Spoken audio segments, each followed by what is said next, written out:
আপনি না আজকে খেলা দেখতে আসছেন, একটু পোশাক আর্টস করা ছিল বাইরে। আজকে তো আপনি ভিতরে ঢুকলেন, 1 নাম্বার গেট দিয়ে ঢুকলেন, আমার সাথে খেলা দেখলেন।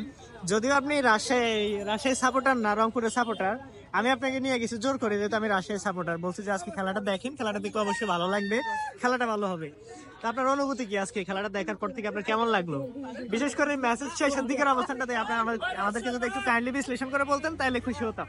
বলে আসলে মূলত কথা হচ্ছে আমি রাজশাহী সাপোর্ট করেছিলাম, পরে দেখলাম যে না, রংপুরের দিকে একটু ভালো সাপোর্ট ছিল, রংপুরে সাপোর্ট করলাম। কিন্তু খুব আফসোস লাগলো লাস্টের পর্যায়ে যখন আপনি সাইফুদ্দিন 50 করতে পারেনি, যত সম্ভব 50 করতে পারে না।